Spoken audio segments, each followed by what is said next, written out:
Steve Kim for UCN Live, and I'm here with Victor Conte. Victor, first of all, we're behind the SNAC altitude dome. I think it's like one-of-a-kind contraption. What exactly is this? Well, on the other side of the dome over there, we've got 6 hypoxicators.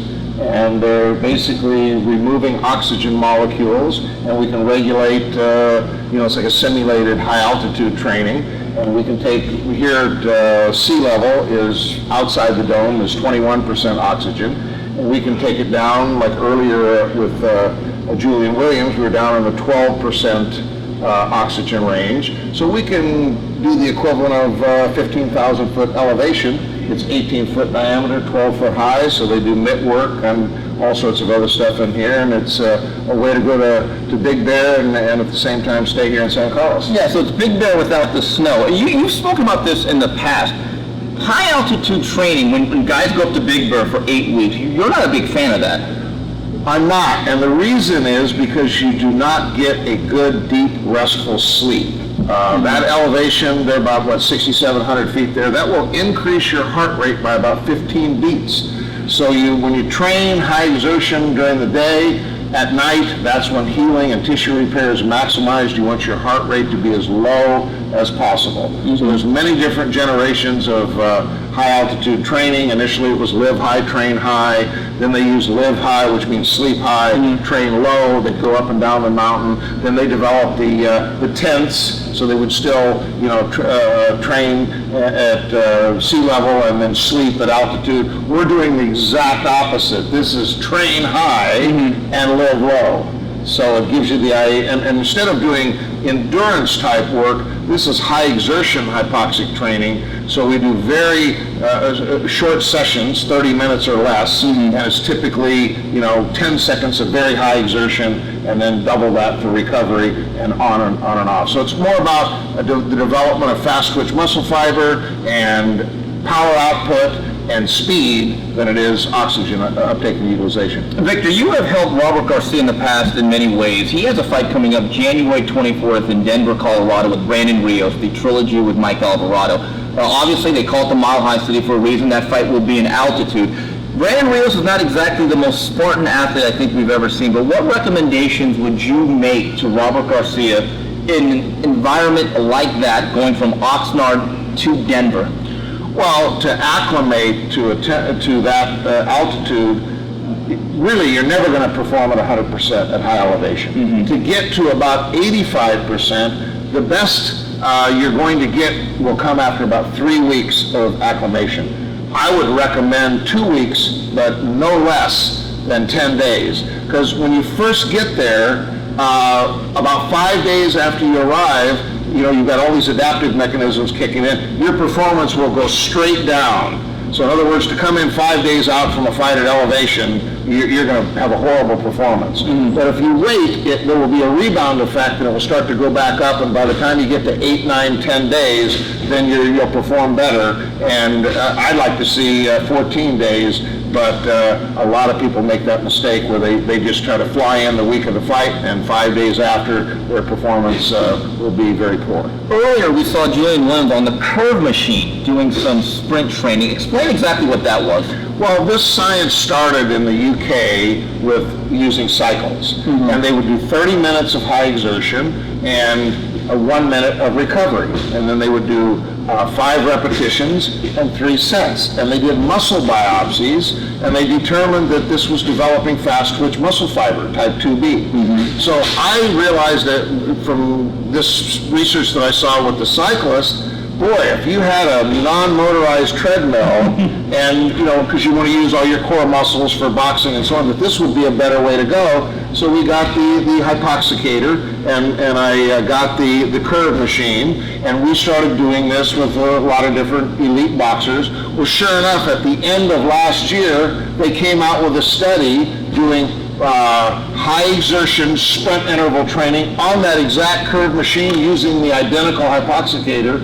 And what they found out, looking at speed endurance, let's just say they were running the equivalent of about 6 seconds, say 40 meters, and they would repeat this over and over and over. And then they would take the distance at the beginning after, this was 8 weeks of training, but they measured the distance. Now just the training itself increased the amount of distance they covered in the 10 6-second intervals by 17%. When they did the identical training with a hypoxicator and they did the test again, they increased the distance by 33%. So the gains were double. So Jerry Williams is a part of a long list of fighters that employ your services in various ways. As your participation in boxing gets deeper and deeper, has it been easier to get more clients as the years have gone on, let's say compared to 2008 and 9? I don't know if it's easier. There was initially there was people concerned about the association and people thinking that they might be on performance-enhancing drugs. Now people know that I'm an anti-doping advocate. I want everybody to do 24/7, 365 testing.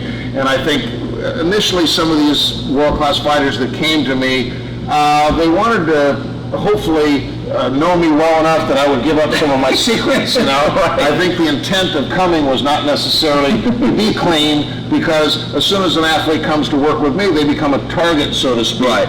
And that's okay if you're looking to do things scientifically and not use performance-enhancing drugs.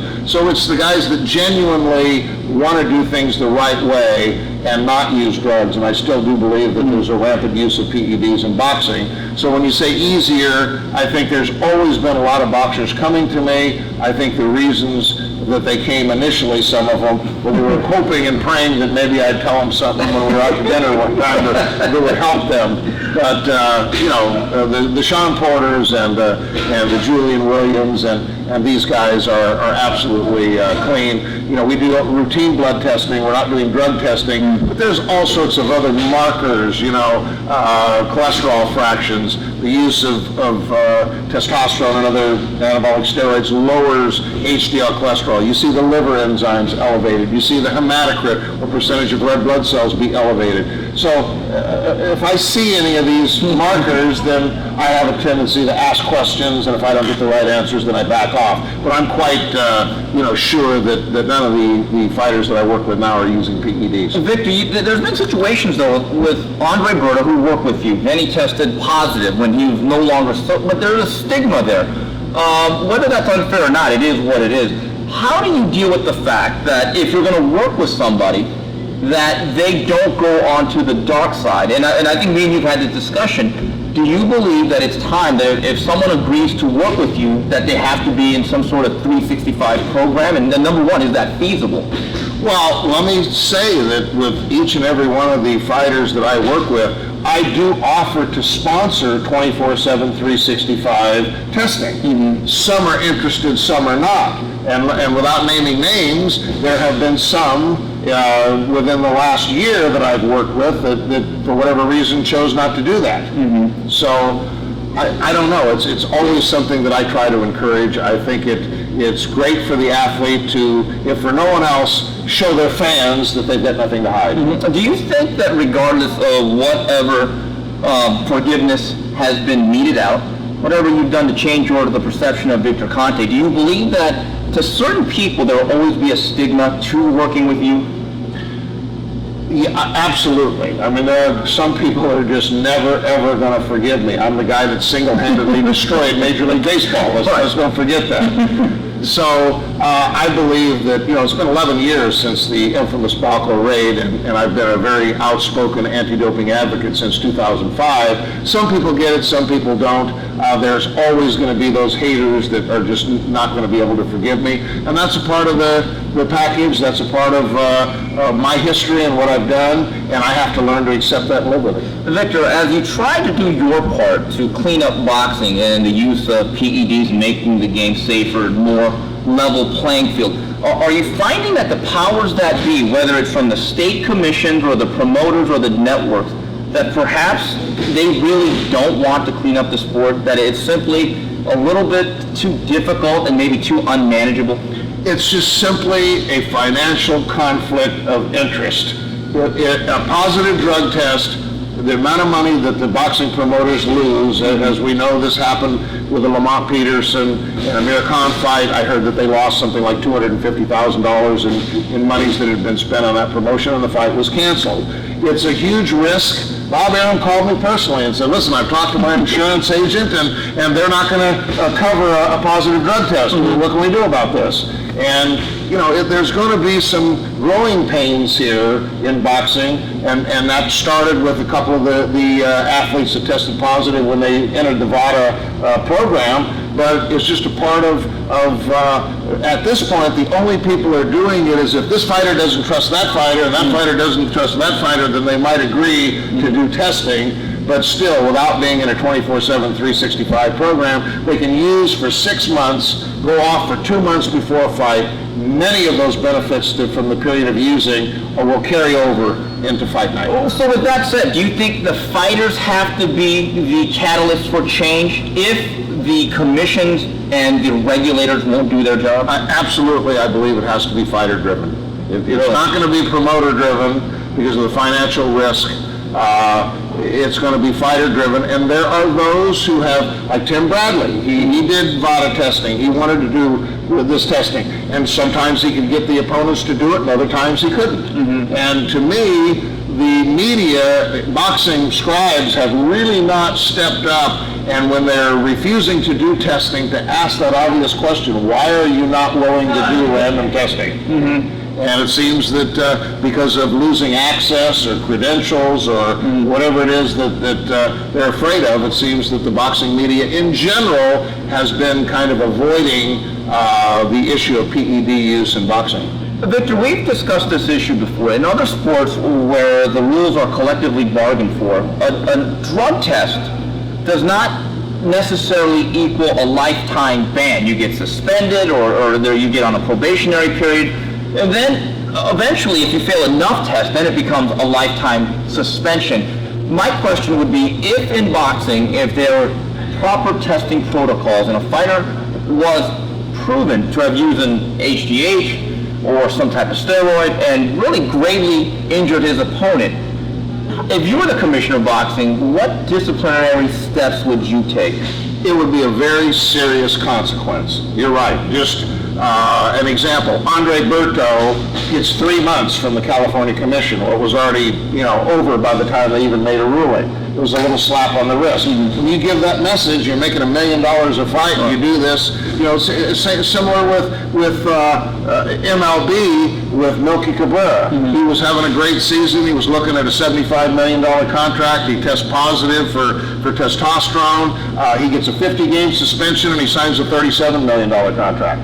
So there's just no incentive. It's almost like you are rewarded for using drugs instead of punished for using drugs. Well, but that's another issue, though. Like, let's say you get busted for marijuana. To me, if you get a parking ticket, you shouldn't get the death penalty. Isn't that another gray area that we have to work out, is that not all drugs are necessarily created equal? Marijuana should not even be on the list. It's not a performance-enhancing drug. As you know, all sports now, including at the highest Olympic level through WADA, used to be 115 nanograms per milliliter, and they raised that tenfold to 150 because they realized that recreational use of marijuana is certainly not going to enhance performance. So I'm in agreement with you. Everybody now is, instead of, people ask the question, well, is there some new undetectable, some designer, what's next? How can you stop this? That's not the case. What everybody is doing is going old school and using fast-acting orals or gels or creams that clear in a matter of hours. And baseball players, football players, even boxers, if you're giving them a whereabouts form and you know that every day they're going to come between this hour and this hour, 10 to 11 o'clock is the time frame that you give. Once that's passed, or you're at a game, or you're at a training session as a boxer, you could use that stuff, and by the next day, in a matter of 6 hours, your TE ratio is back down within the allowable 4-to-1 limit. So what's the answer to all that? It's use carbon isotope ratio testing like VADA does on every single sample, and then you close that loophole. Yeah, and by the way, speaking of marijuana, I think Julio Cesar Chavez Jr. is an example. It is not a performance-enhancing drug.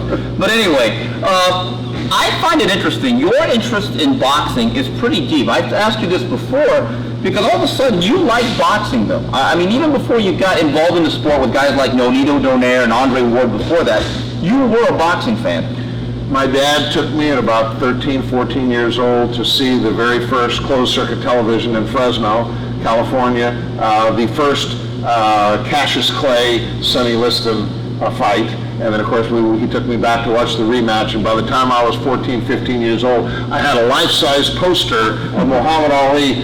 Probably you've seen that one that says, I'm so fast that when I turn the light switch on, I'm already in bed. I'm already in bed before the light goes off. I loved his, I don't want to say cockiness, but confidence that he would predict the round, and he just had this ability to overcome adversity, and there was a lot of it. So he became my hero, my idol. So whether I was going to be the world's greatest musician or the world's greatest athlete, from the time I was 10 years old, which is how old I was when he won the gold medal at the Olympics, I always somehow identified that I wanted to be like Muhammad Ali.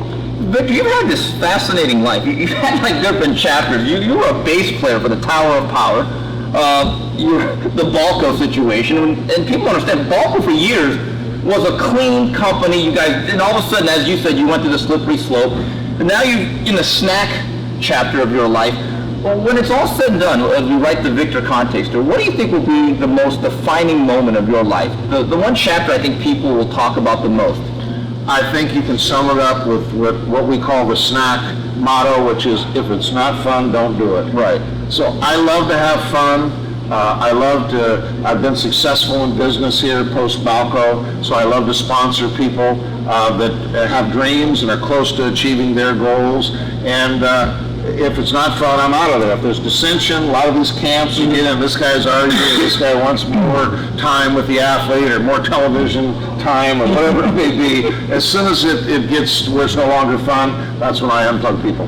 Victor, I remember that when your office was raided at BALCO, and files getting taken out, computers are getting seized, and all of a sudden, as you like to call it, you're in Club Fed for 6 months.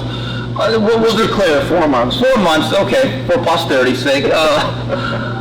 Was there a point when you're there and you're thinking, my life is over, like I am never going to be able to do anything fun again or be able to make money? Was there ever a point where you said, geez, the good part of my life is over during that stretch? No, because I've always been a fan of something called the science of mind. The guy that founded this, his name is Ernest Holmes, and the very first day that I went to the prison camp and they put me in the SHU, which is the special housing unit, which is where they put people when they get in trouble. This is a really bad place. And I had sent some books to myself, including the Science of Mind book, and my daughter had written me some letters, and I knew this is a very dark place. It was freezing cold in December of 2005. I felt like they put the air conditioning on and left the light on all night when I first went in there. So I was in a very dark place, but I always knew that thoughts do become things. I truly believe that. And you have the ability to change your life and become whatever it is you want to be. So did I know that it was going to be difficult? Did I know that I was not going to be able to win back everybody and gain their forgiveness? I knew this, but I knew that at some point I'd be back having fun, and I was able to do that very quickly. Yeah, it seems like you really enjoy what you do, but when setbacks happen, and the Conley situation recently, and all of a sudden he went back to supplements you sent 2 years ago, what was the biggest misconception of that whole relationship with Conley? Well, because it had been 2 years since I'd worked with him, other than in July of that year, he reached out to me, and I actually sent him a training log from this. He uses hypoxicators. He was already using hypoxic training before he even met me. And he asked me to send him a box of supplements, and I did. So I sent him a training log, and we talked for about 10 minutes, and I sent him a box of supplements, and that was the only contact that we had. And of course they came back, and much as they did with Berto, and tried to point the finger at me, where the same exact thing happened with Berto. I worked with him here, about his whole camp here for about 7 weeks. Then the next fight, he went to Los Angeles, and I did go visit the Ten Goose gym there one time. I saw him for a couple hours in the afternoon. I flew down and back in the same day. Shortly thereafter, he tore his bicep. Right. Then he went through rehab for months and months and months. So 6 months later, since I'd even seen him, he starts his camp up in Winter Haven, Florida, and then he tests positive. People are coming back, trying to blame me when I hadn't seen him for, who knows, 6 to 9 months. There'd been no contact. But that's just a part of the way it works. Anytime that the media gets the opportunity to take any type of PED positive or PED scandal and they can link my name to it, it's going to be front page news. Victor, I've been meaning to ask you this for a long time, whether it's BALCO or SNAC, who's your favorite athlete you've ever worked with? For whatever reason. Probably Barry Bonds. Oh my God, Barry Bonds. Why? Well, I'll tell you, there's something that I'll tell you now that I don't think anyone's ever known this, but what people don't realize is that after 9/11, that was the time when he was doing the home run stretch. It's 73 that season. 73 that season. And after the 9/11, they came to Barry and they said that they had chatter that Al-Qaeda was going to attempt to assassinate him while he was up at bat during this home run. Not George Bush, but Barry Bonds. Really? What I know is that Greg Anderson, his trainer, used to go and stand in the tunnel right there with these, whatever you want to call them, Secret Service agents, the guys you see with the glasses, and watch and be scanning and looking. So in the midst of, one, the pressure of trying to break this historic record, and at the same time having this information and an entourage of government people following you around, and you're up there looking around, well, hey, can I hit it over the fence, or some guy got a sniper rifle ready to kill me, right? To have that level of concentration, if you remember, he broke the record and wanted to get 2 in one game and just plowed right through to 73. I have to respect that level of concentration because everybody talks about performing on the big stage. That may have been the biggest stage of all that I've seen. And this guy is a monster talent, and you have to respect his abilities to concentrate and what's the right word? Deliver the goods when you're supposed to do it.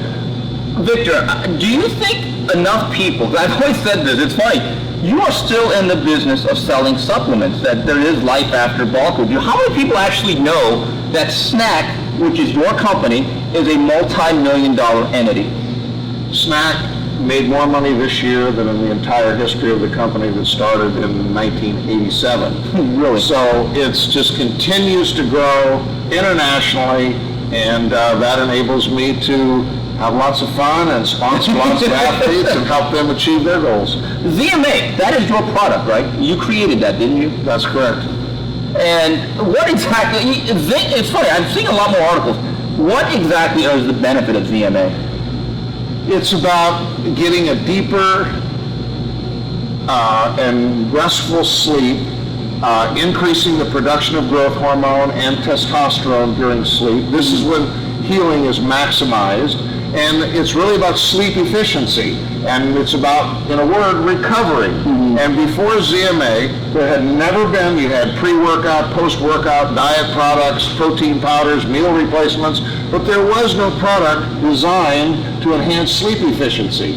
So when I came out with this, I created it in 1996 and trademarked it, did some research in 98.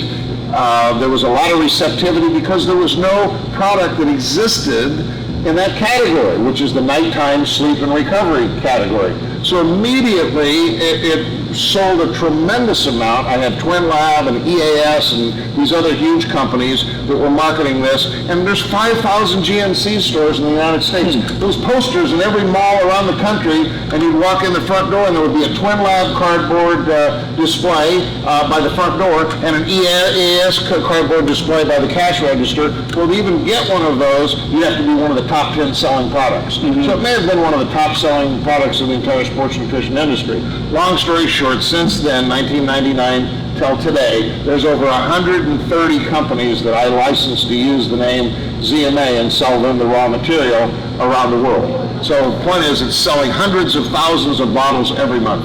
Well, there is life after BALCO. Victor, thank you very much. It was fun. Always been. Steve Kim for UCN Live.